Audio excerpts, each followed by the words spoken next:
Okay, so kita continue perbincangan kita. Tajuk jadual berkala unsur ni kita dah bincang dah separuh minggu lepas Okay, kita tengok soalan nombor 2. Cikgu harap awak dah jawab soalan ni. Kalau tak jawab pun harap-harap dah baca dah soalan ni.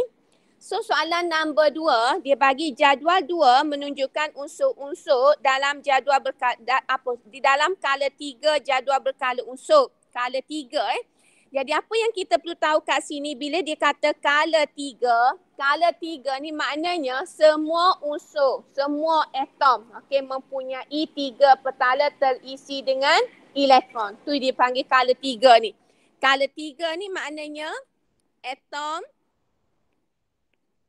mempunyai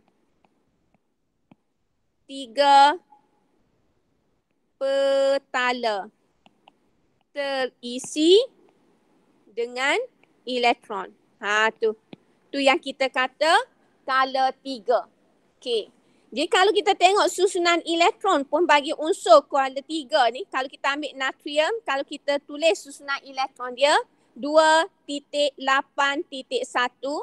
Kalau magnesium 2.8.2. Kalau aluminium 2.8.3. Silikon 2.8.4. Okay, kalau kita ambil fosforus 2.8.5, sulfur 2.8.6, klorin 2.8.7, argon 2.8.8. Okey, boleh Jadi semua unsur kala 3 mempunyai 3 petala terisi dengan elektron. Kita buat ulang kaji sikit ni dulu. Okey. So, apa yang kita nampak kat sini merentasi kala. Okey, dia panggil kalau cikgu buat garis gini, maknanya merentasi kala. Okey, daripada kiri ke kanan. Merentasi kala daripada kiri ke kanan. Yang pertama kita nampak dia punya bilangan petala. Sama. Betul tak? Betul tak? Okey. Tetapi kita nampak bilangan proton bertambah.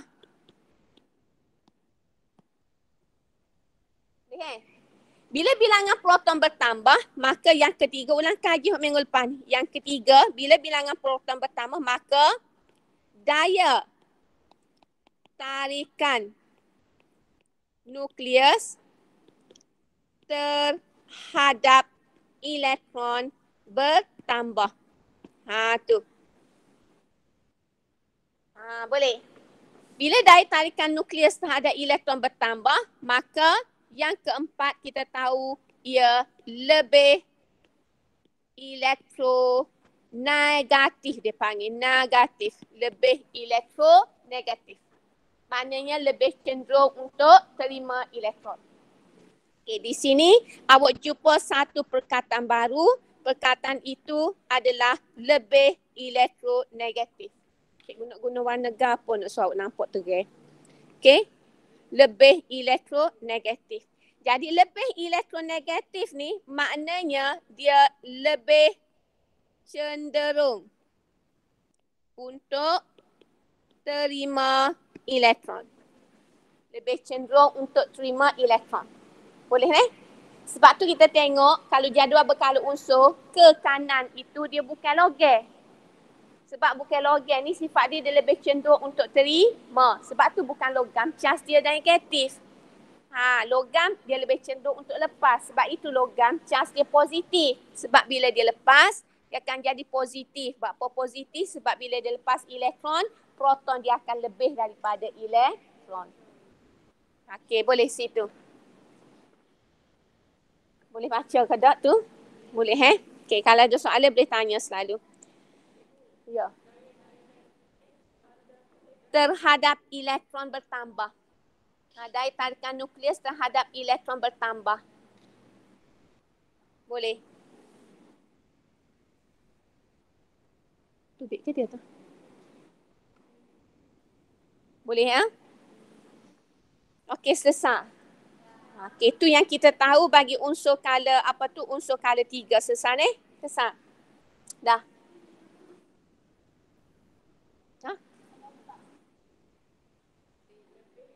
Lebih elektronegatif. Lebih elektronegatif ni maknanya lebih cenderung untuk terima elektron.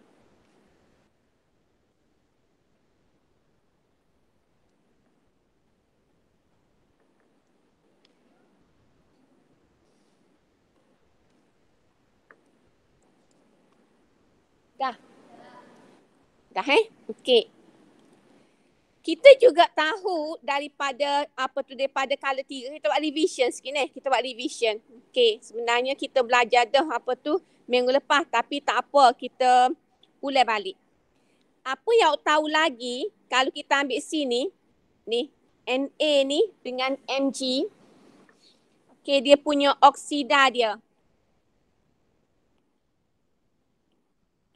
Larut dalam air. Bila larut dalam air, pH dia lebih besar daripada 7.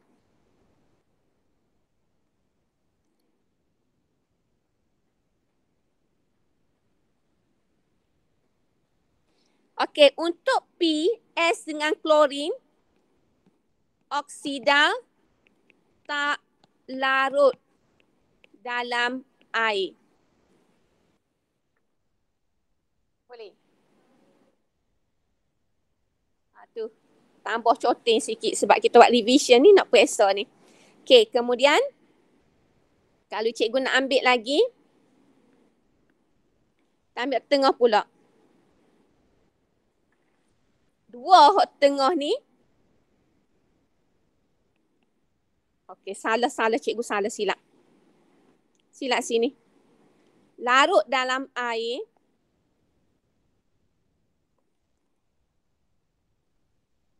Dia punya pH ni. Silap tu. Larut dalam air. pH dia kecil daripada 7 lah. Kecil daripada 7. Okey, manakala untuk Al dengan Si, dua-dua oksida dia tak larut dalam air. Tu. Boleh ni? Natrium, magnesium, oksida larut dalam air, pH dia lebih besar daripada 7. Maknanya dia oksida base lah. Okey, manakala P, S, Cl dia larut dalam air tapi nilai pH dia kecil daripada 7. Maka dia bersifat asid. Okey. Si dengan Al dua-dua tak larut dalam air. Dua-dua tak larut dalam air. Sebab tu kita tengok pasir di pantai ada. Kalau dia larut, tak ada lah pasir tu. Sama juga orang buat atap guna apa? Aluminium. Aluminium ni dia tidak, kalau dia membentuk oksida pun dia tak larut dalam air. Jadi dia selamat lah. Okey, dia selamat. Dah Okey. Seterusnya, nak buat warna apa lagi ni? Warna pink. Seterusnya ni, ni semua ni, cikgu ambil ni dengan ni.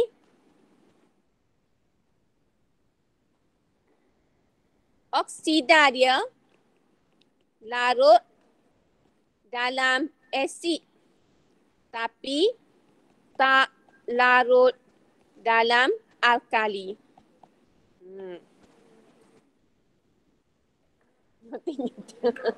Tak muat dah. Tak apa. Okey, kemudian ni pula ni. Ni oksida ni. Ni. Okey. Oksida ni pula, dia punya oksida dia larut dalam alkali. Kalau buat pen warna-warni boleh supaya cikgu lah. Tapi tak larut dalam asid. Okey. Lepas tu kita ada sol lagi kat tengah ni. Kita ada sol lagi kat tengah. Dia ada warna pink. Kita ada warna pink cikgu rasa ni. Ni. Okey. Setengah ni, setengah ni. Aluminium ni. Apa dia? Tak tahu nak tulis mana. Okey. Hak ni, cikgu tulis je. Dia larut dalam asid dan alkali.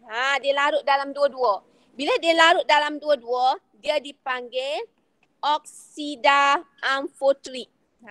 Amfotrik. Jadi oksida amfotrik ini satu saja, iaitu aluminium.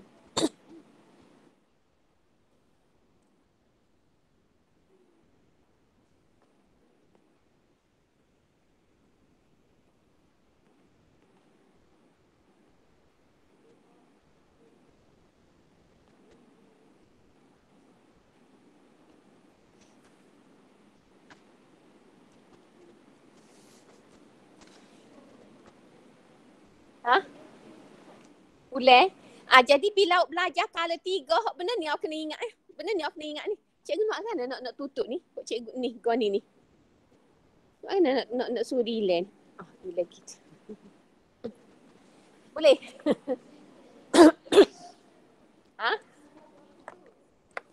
Okey. Kok mana so?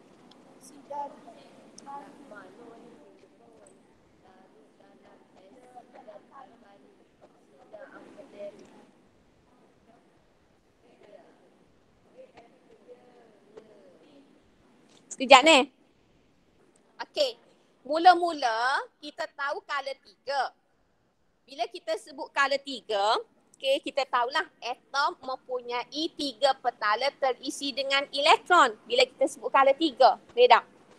Kala 3 ni, kalau kita tengok magnesium, okey, natrium, magnesium, aluminium, silikon, fosforus, sulfur, klorin, argon tu, kalau kita tengok dari segi nombor proton dia tu bertambah. Betul tak? Okey. Tetapi kalau kita tulis dia punya susunan elektron dia mempunyai 3 petala terisi elektron. Jadi tu yang kita kata warna biru tu. Warna biru cikgu les mula ni. Jadi bila awak belajar awak belajar maknanya kala 3 ni awak kena tahu. Yang pertama, okey, apabila kita merentasi kala daripada kiri ke kanan, yang pertama bilangan proton dia sama. Bilangan petala, okey, terisi elektron sama. Yang kedua, bilangan proton bertambah. Yang ketiga, daya tarikan nukleus terhadap elektron bertambah. Oleh kerana daya tarikan nukleus terhadap elektron bertambah, maka dia lebih senang nak terima elektron. Sebab tu dia panggil lebih elektronegatif. Mana lebih elektronegatif tu lebih cenderung untuk terima elektron. Okey, itu yang pertama. Yang kedua, kita tengok sifat bagi oksida. Okey. Kalau aluminium, natrium dengan magnesium, natrium dengan magnesium, dia punya oksida dia tu, dia larut dalam air. Bila larut air, bila kita ukur nilai pH dia lebih besar daripada 7. Bila dia lebih besar daripada 7, maknanya dia bersifat alkali. Tu kena tahu. Yang kedua, aluminium dengan silikon, dua-dua tu oksida dia tak larut dalam air. Sebab tu kita ada pasir di pantai, kemudian kita ada kita boleh guna aluminium sebagai bumbung. Sebab kalau dia teroksida, dia tak larut dalam air. Hujan turun pun tak ada gapo. Kalau tidak hujan turun, tiris situ, tiris sini lah sebab dia larut dalam air. Okey. Kemudian silikon, fosforus, sulfur dan juga klorin. Okey, oksida dia larut dalam air tapi pH dia kurang daripada 7. Maknanya silikon, fosforus, sulfur dengan klorin tu dia lebih bersifat asid. Ni sebenarnya cikgu nak buat eksperimen hari tu tapi bahan ada 2 je. Ada apa? Ada magnesium dengan aluminium tak silap cikgu. Jadi tak sempurna juga bila kita buat eksperimen ni. Okey, selesai. Lepas tu bila kita nak uji dengan asid dengan alkali, natrium dengan magnesium ni oksida dia larut dalam asid tapi tak larut dalam alkali. Sebab tu dia dikenali sebagai oksida base. Boleh ni? Jadi di sini dia dikenali sebagai oksida base. Lepas tu aluminium saja. Oksida dia larut dalam asid dan alkali. Jadi dia dikenali sebagai oksida amfotrik. Kemudian untuk silikon, fosforus, sulfur dengan klorin, oksida dia larut dalam asid dan alkali. Larut dalam alkali tapi tak larut dalam asid. Jadi dia dikenali sebagai oksida asid. Ni. Sebab kadang-kadang soalan tanya antara berikut yang mana ke oksida asid. Antara berikut yang mana ke oksida alkali? Antara berikut yang mana ke oksida amfoterik? Jadi maknanya aku kena kenal pastilah. Okey, oksida tersebut. Okay, dah? Dah Dah. Okey. Selesai dah kita nak tahu. Sekarang kita nak jawab soalan. Okey, soalan dia kata, yang manakah halogen? Satu lagi halogen. Halogen ni adalah unsur kumpulan 17. Halogen ni kumpulan 17. Mana kumpulan 17? Klorin. Okey, klorin. Sama ada kita nak buat Cl pun tak apa, ataupun kita nak jawab klorin pun tak apa ni. Sebab dia kata unsur manakah. Jadi unsur manakah, kita nak jawab klorin pun tak apa, kita nak jawab dengan Cl pun tak apa. Okey. Yang kedua, nyatakan mana unsur yang membentuk oksida bersifat base. Hok mana base-nya? Sama ada kita nak royak Na ataupun kita nak royak Mg. Boleh. Ataupun royak dua-dua, Na dan Mg. Amfoterik ia adalah Al. Okey, boleh. Seterusnya. Okey, secebis natrium terbakar dengan segera, okey, dan dimasukkan. Okey, terbakar dimasukkan ke dalam balang gas berisi oksigen ni kita buat kan? Nyatakan pemerhatian. Wasap putih terbentuk.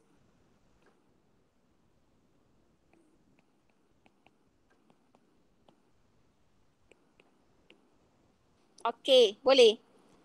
Okey, nyatakan jenis sebatian. Bila dia tanya jenis sebatian, dua saja jawapan. Sama ada ion ataupun covalent. Okey, natrium ni logam tak? Okey, bila dia masuk dalam balang gas berisi oksigen, oksigen ni bukan logam. Jadi kalau logam combine dengan bukan logam, jenis sebatian dia ion. Logam dengan bukan logam, ion. Sebab logam lepas, bukan logam terima. Dia jadi ion. Okey, kalau covalent bukan logam dengan bukan logam. Sebab bukan logam, dia nak terima. Okey, boleh ni? Okey, selesai. Dah? Okey, kemudian kita pergi kepada soalan seterusnya. Okey, tulis susunan elektron. Jadi bila kita nak tulis susunan elektron bagi natrium, kita pun tengok natrium. Natrium saat ni berapa dia punya susunan elektron? 2, 8, 1. Bila dia combine dengan oksigen, oksigen berapa? 2.6 kan oksigen kan? 6. Jadi apa yang kita perlu buat sini sebelum kita lukis, kita tengok dulu. Okey, O ni nak 2, nak jadi 8. Tapi Na boleh wisa je. Bila Na boleh wisa, maka kita perlu ada 2 Na ni lah. Okey, 281. Okey, hak ni wisa, hak ni pun wisa ke O. Boleh. Barulah O jadi 8. Jadi bila Na ni dia dah wisa, maka Na ni dia tinggal 28 je lah dianya. Na ni pun tinggal 28. Boleh tak? Tapi O ni bila terima 2, dia jadi 28 juga. Okey. Tetapi 28 untuk Na ni asal dia 281. Maknanya proton dia sama dengan sebelah. Elektron dia dah jadi 10 sebab dia lepas. Maknanya proton dia lebih 1. Jadi dia tak jadi atom dah. Dia jadi ion, iaitu ion Na+. Ni pun sama, dia dah jadi ion dah, iaitu ion Na+. Boleh faham situ. Oksigen pula asal dia 2 ne, maknanya 8, dia punya proton dia 8.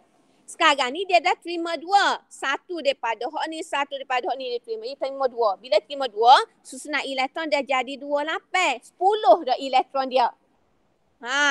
Asal dia, proton dia 8. Elektron dia 10.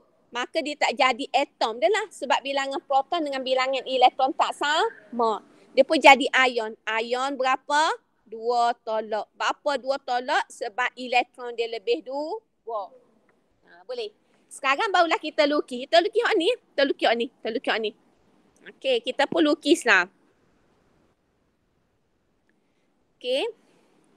Na. Ni nukleus dia. Ni petala pertama. Ni petala kedua. 2. So, 2, 4, 6, 8. Okey. Lepas tu kita lukis O. Ni nukleus dia. Ni petala pertama dia. Ni petala kedua dia. Okey. Katakanlah O ni, cikgu buat dia punya elektron dengan merah. Okey, 2. Kat sini 2, 4, 6. Terima daripada Na2. Gitu. Terima daripada Na2. Boleh. Jadi sekarang ni, Na ni, dia dah jadi ion bercharge positif. O, dia jadi ion bercharge negatif. Na ada berapa? 2. Tak 2 depan. Kalau kita tak letak 2 depan, awak lukiskan lagi Na sebelah sana. Boleh? Andainya awak tak letak 2 depan, awak lukiskan lagi Na sebelah sana. Boleh? Ada lagi kau kelah. Selain pada cikgu buat. Form 6. Nampak ada budak lalu. Gapa-gapa Nabila?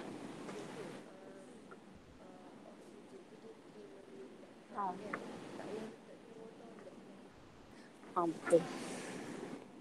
Sini silap ni. Sini 2 tolak ni. Okey. Terima kasih Nabila.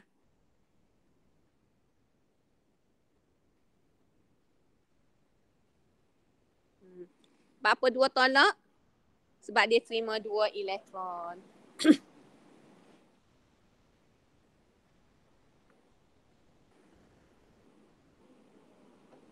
Duduk rumah senyap sunyi tu. Ada soalan nak tanya? Yang kat rumah ada soalan nak tanya? Tak ada? Tak ada cikgu. Tak ada. Semualah. Okey. Tak ada soalan. Maknanya boleh faham semualah. Okey. Boleh ni? Belum.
Okay, so selesai dah ni. So kita continue seperti yang kita kata tadi lah. Cikgu tulis pasal elektronegatif kan. Kita dah nampak dah soalan elektronegatif. Dia kata klorin lebih elektronegatif daripada aluminium. Maknanya soalan ni dia kata klorin lebih senang nak terima elektron. Okay, berbanding aluminium. Terangkan. Maka dia sepatutnya tidak satu ni. Okay, tetapi oleh kerana dia buat satu, tak ada itulah, tak ada arah lah. Tetapi bila kita nak terai, maka sebenarnya kena lebih daripada satu. Jadi kita mula dengan apa? Bila kita nak kata lebih elektronegatif, kita pasal saiz lah.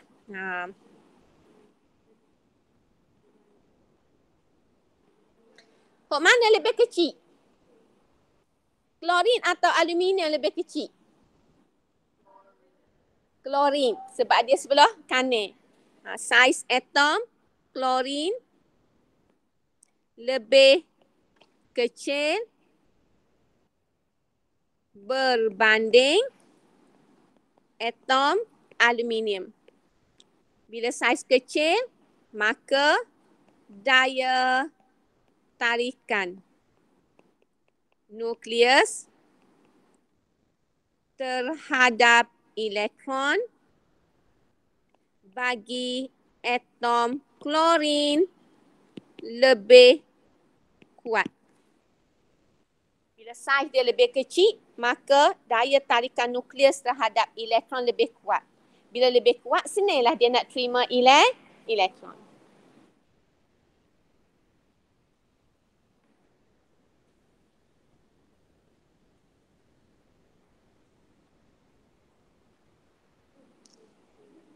Boleh?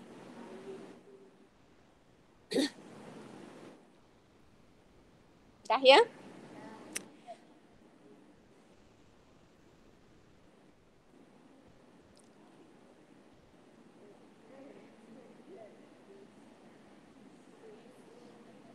Okey, seterusnya, terangkan mengapa argon wujud sebagai gas monoatom. Okey, kalau soalan tanya gini, skema dia satu saja, iaitu atomnya. Atomnya, sudah ataupun telah mencapai susunan elektron oktet yang stabil. Okay. Itu baru semarkah. Oleh kerana dia dua markah, maka ataupun oleh itu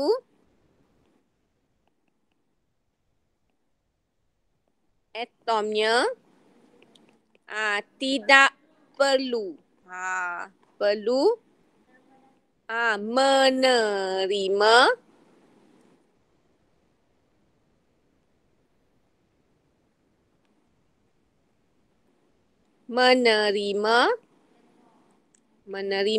lepas tu dia menderma atau berkongsi elektron. Boleh. Jadi bila dia nak membentuk molekul ke, nak membentuk ion ke untuk mencapai susunan elektron oktet, dia perlu sama ada terima, derma atau kosi. Boleh. Jadi kalau dia dah oktet dah, tak perlulah dia derma, tak perlulah dia terima, tak perlu dia ada kosi. Sebab tu dia wujud sebagai monoatom. Okey, boleh ni? Iaitu dia je. Khadijah ni tak masuk. Khadijah ada ke? Ada cikgu. Khadijah ada, okey. Kata nak mari, tak jadi mari. Tak. Tak Okey dah. Okey, so soalan seterusnya. Habis dah kertas ni. So kita pergi kepada soalan seterusnya.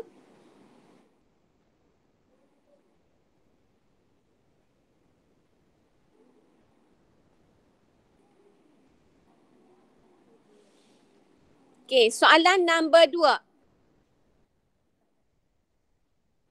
Okey, soalan nombor 2 ni, dia bagi kat sini adalah atom, dia bagi proton, dia bagi nukleon.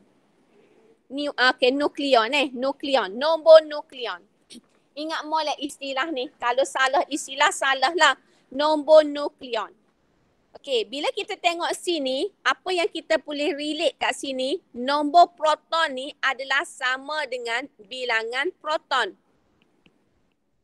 Boleh.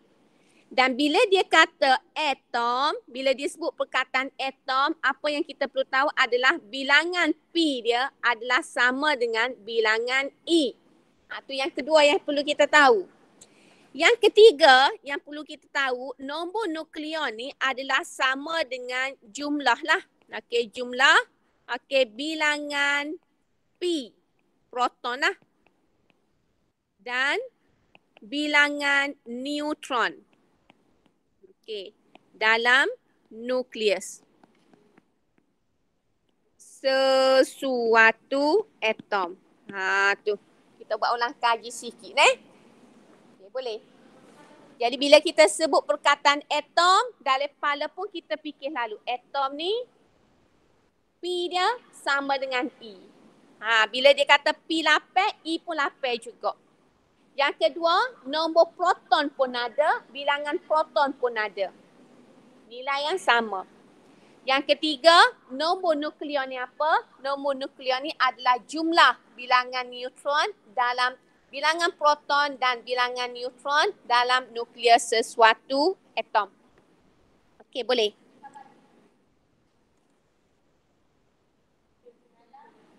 Dalam nukleus sesuatu atom. Okay. Dah. Apabila kita tengok jadual 2 ni, awak nampak gapo daripada jadual 2 ni? Gapo nampak daripada jadual 2 ni? Bilangan proton lagi? Lagi? Okey, jadual 2 ni awak nampak gapo? Cepat nampak gapo? Bilangan proton dengan bilangan elektron lagi? Nombor nukleon. Lagi? Bilangan neutron lagi? Lagi nampak gapo? Orang duduk rumah tu nampak gapo? Tengku nampak gapo Tengku Maisara? Tengku Maisara, Tengku ke nama? Kisah kan? Tengku Maisara. Oh, Tengku tak ingat dia mic dia tak boleh. Cepat. Orang duduk rumah nampak gapo? Nombor elektron lagi. Kau tak nampak, cikgu nampak. Isotop. Macam mana awak tahu ada isotop sini? Nampak dari sini. Bila dia tunjuk P ni, P ni dengan R ni, nombor proton dia sama, nombor nukleon dia berbeza, maka P dengan R ini adalah isotop. Itulah. Boleh?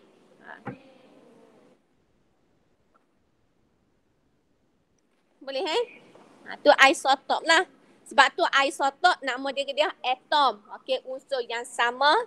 Okey, kalau kita sebut isotop apa dia? Atom, unsur yang sama dengan bilangan proton yang sama tetapi nombor nukleon berbeza. Boleh? Bilangan proton sama. Kalau kita kata isotop ni apa? Kalau terus jawab bilangan proton yang sama tetapi nombor nukleon berbeza, salah. Isotop ni apa? Objek apa isotop? Isotop ni atom. Lepas tu jawab PL kena start ni atom. Isotop ni apa? Atom. Atom unsur yang sama dengan bilangan proton yang sama tetapi bilangan neutron yang berbeza ataupun nombor nukleon yang berbeza. Boleh dengan bilangan proton yang sama, tetapi nombor nukleon yang berbeza. Boleh Jadi kalau dia tanya sini, pasangan atom manakah merupakan isotop? P dan R. Jangan lupa huruf besar ni. Sebab dia bagi unsur, simbol bagi unsur tu. Lepas tu, beri sebab bagi jawapan anda. Bapa kata pilih P dengan R. Atom, bilangan proton sama tak? Jadi bila kita nak buat sini, kita boleh kata kedua-dua atom mempunyai bilangan proton yang sama tetapi nombor nukleon yang berbeza. Boleh?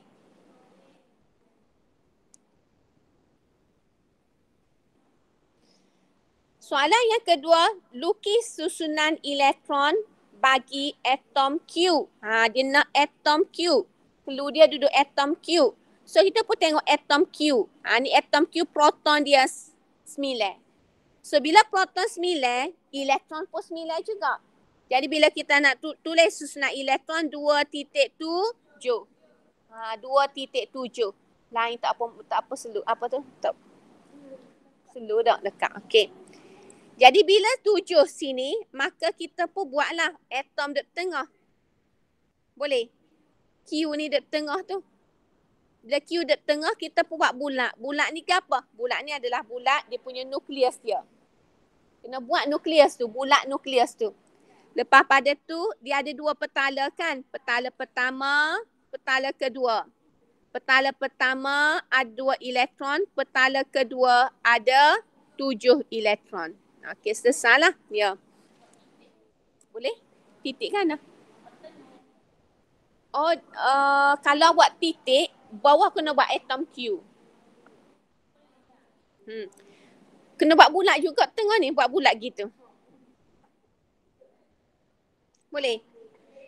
Cuma kalau buat bulat, patut tengah tak buat titik gitu kan? Bawah ni kata kalau buat gini. Gitu kan? Gitu ke? Atau buat bulat?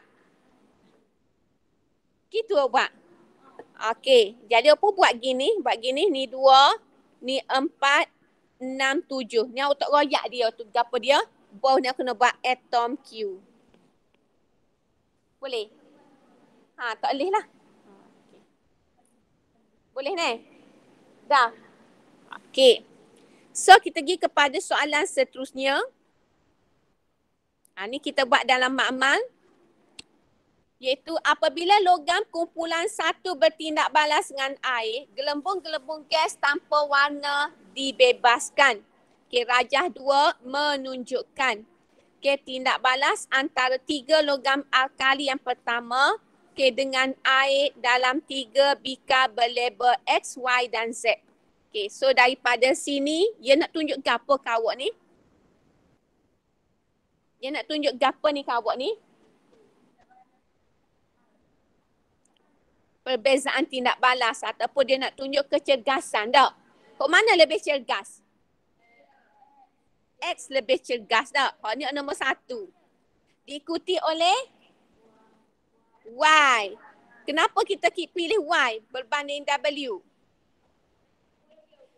Tengok gelembung gas dia tu tak, bukan buih gelembung dia tu. Okey, gelembung dengan buih lain tak? Sama ke gelembung dengan buih?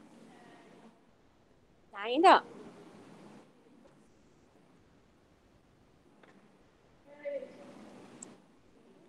Okey, bikar manakah menunjukkan tindak balas kalium dengan air? Mana agak-agak kaliumnya? X lah. Sebab kita tahu kalium tu paling cergas tak? Okey, so dia kata, namakan gas yang terbebas apabila logam kumpulan 1 bertindak balas dengan air. Apa logam dia? Apa gas dia? Hidrogen.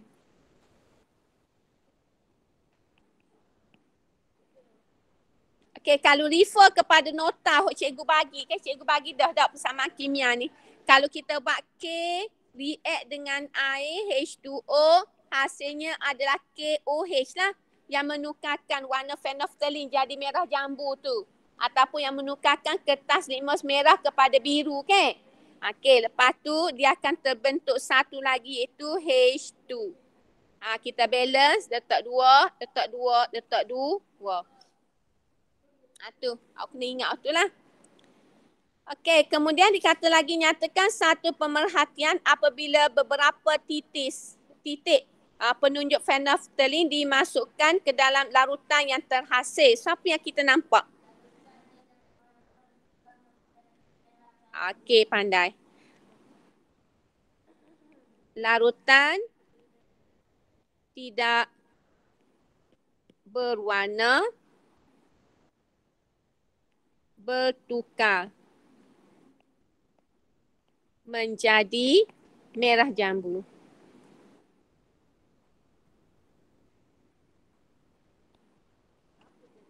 Berapa jadi merah jambu? Jadi sebab apa? Sebab larutan yang terhasil bersifat alkali ataupun ialah larutan beralkali. Bersifat alkali boleh ataupun boleh kata larutan yang terhasil adalah larutan beralkali. Boleh.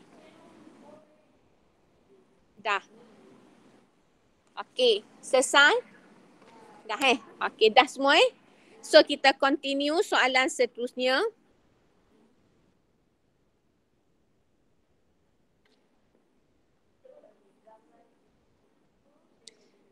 Okey, dia sebab persamaan kimia, rasa tak ada masalah kan? Persamaan kimia tak ada masalah. So sama macam tadi lah, tapi dia bagi Na. So kat sini akan jadi NaOH plus H2. Sini 2, sini, sini. Okey, apakah yang dapat anda simpulkan mengenai ketumpatan logam kumpulan 1 berbanding air? Kurang tumpat tak? Okey. Jadi dia kata logam kumpulan 1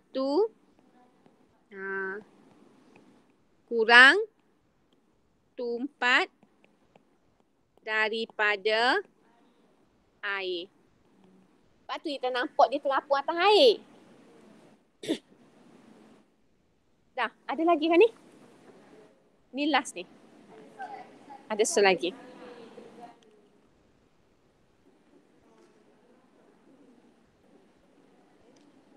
Oh ni. Okey.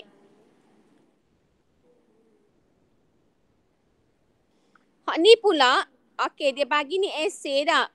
Dia bagi susunan elektron bagi VW, VW. So dia kata nyatakan, grup, kumpulan dan kala. Lepas tu terangkan jawapan anda untuk U. Kumpulan mana U ni?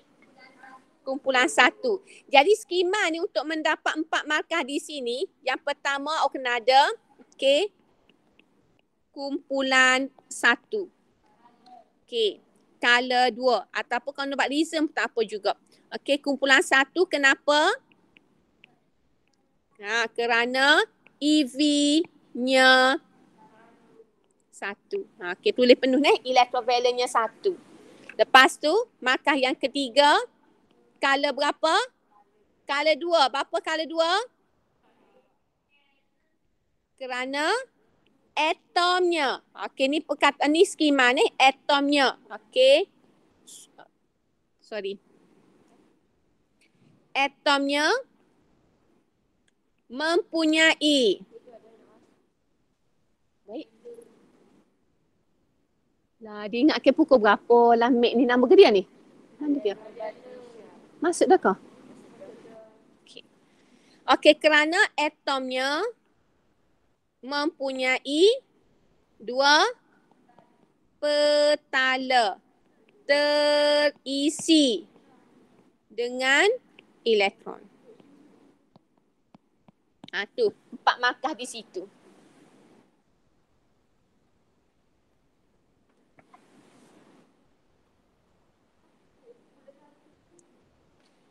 Kumpulan 1 kerana elektrovalen dia 1. Kenapa ada EV dia 1 ni? Bila EV dia 1, kumpulan 1. V dengan W tu kumpulan berapa? 17. Kalau EV dia lebih daripada 2, iaitu 3, 4, 5, 6, 7, 8, campur 10 kumpulan dia. Selesai. Ni kita tengok pula ni. Unsur kumpulan 17 ni bertindak balas. Jadi dia tunjuk ke kita ni, dia tunjuk gapo ke kita. Ni dia kata terbakar dengan terang. Ni dia kata terbakar dengan perlahan. Jadi cara dia royak ni menunjukkan kat kita bahawa sebenarnya V ni dia lebih reaktif. Dia nak royak ke kita V tu lebih reaktif sebab tu dia terbakar dengan terang. Kita pun tengok V dengan W ni. Nampak ada V dengan W ni? Daripada susunan elektron, apa yang awak nampak V dengan W ni? Petala. Petala apa dia? Tu petala 2, petala 3. Daripada petala tu boleh tengok apa dia lagi? Dia dapat apa dia? Nukleus dengan elektron? Jauh. Bila bilangan petala bertambah, maka saiz dia bertambah. Boleh. Saiz dia bertambah. Tu kita boleh tahulah. Jadi bila dia kata tulis, okey, persamaan kimia, tak ada masalah cikgu rasa. Persamaan kimia V, bila react dengan Fe, V ni kena 2. Apa V 2? Sebab dia kumpulan halogen. Nampak dah halogen tu? Kumpulan 7 tu. 17 tu halogen. Bila halogen, sifat halogen dia hadir sebagai 2 atom. Jadi kena V2.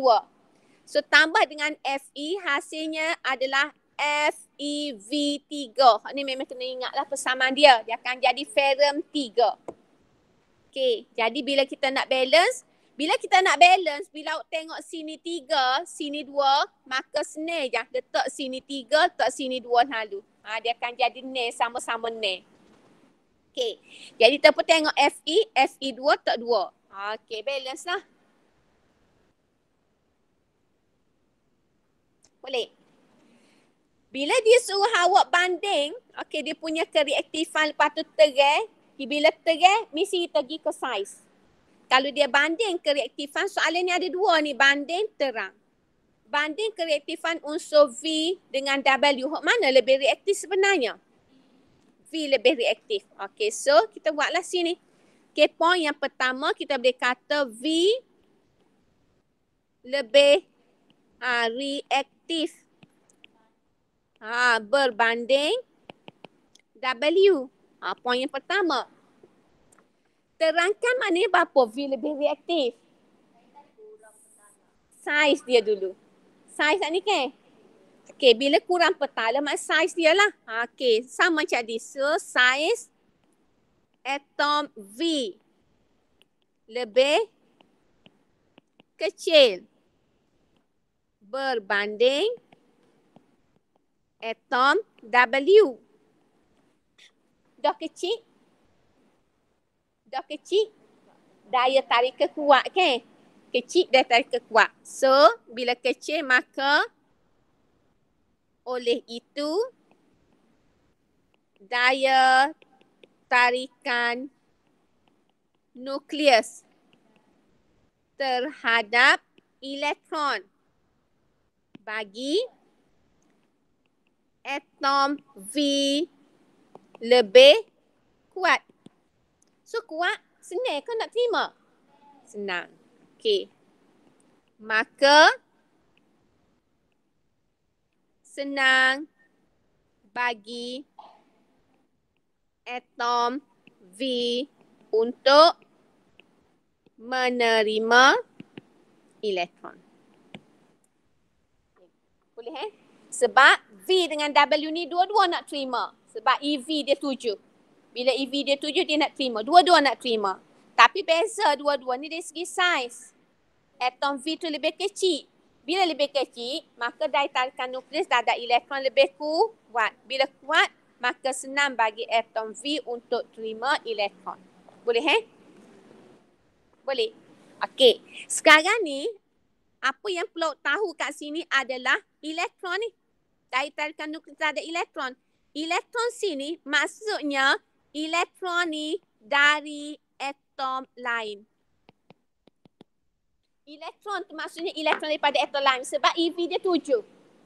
Dia mesti nak ambil daripada atom lain nak suruh masuk dekat petala dia supaya petala dia jadi 8. Boleh tak? Jadi maksud daya tarikan nukleus terhadap elektron bagi atom V lebih kuat tu, dia nak tarik elektron daripada atom lain. Bila saiz dia kecil, maka lebih kuatlah untuk dia tarik. Jadi bila lebih kuat untuk dia tarik, maka dia lebih reaktif ataupun lebih elektronegatif. Okey, boleh ke? Boleh. Okey, selesai hak ni. Kita rehat dulu sebentar Kita rehat dulu sebentar. Cikgu pun tak boleh rekod lama-lama sebab kalau rekod lama-lama nanti banyak memori pula. So, kita stop rekod. Okey, siapa nak pergi bilik air, boleh pergi bilik air.